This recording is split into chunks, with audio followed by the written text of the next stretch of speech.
Maryland takes another big step forward in the road to recovery. Phase 2 begins tomorrow at 5 p.m. and eases more restrictions. There's more than 54,000 confirmed cases and more than 2,500 Marylanders have died. Local jurisdictions can still move at their own pace. Governor Hogan also addressed the death of George Floyd during a press conference to announce coronavirus updates in the state.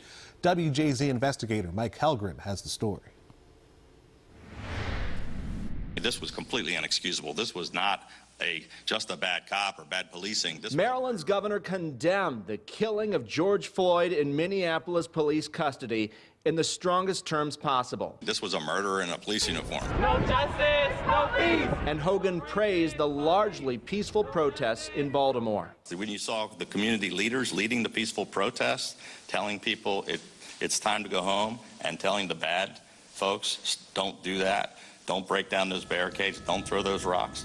We're one of the only cities in America that didn't have lots of violence, looting, and burning. The other major development, Maryland can now move into stage 2 of recovery, which includes the opening of non-essential businesses. The list of Maryland businesses that are open is now much, much longer than the list of those few which will have to remain closed a little while longer. Nail salons, massage, and tanning salons are among those operations that can now open by appointment only with 50% capacity. For all businesses, face coverings are encouraged whenever face-to-face interaction takes place.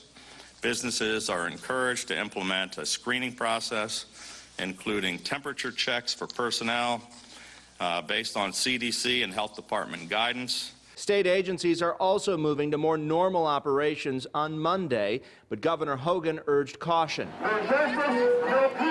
Hogan urged those who protested close together in large numbers to get tested for COVID-19. No justice, no peace. A lot of young people that are out there in that crowd, to just be careful. I wouldn't be hugging Grandma until you get that test.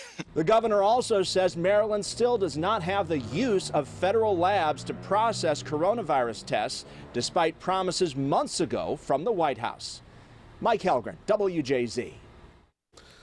And Baltimore City is expanding outdoor dining options through a new street closure program. The Baltimore City Department of Transportation is now accepting online applications, allowing restaurants to apply to permits, allowing the closure of streets and parking lanes for expanded outdoor dining. The city will respond to restaurants within 7 business days.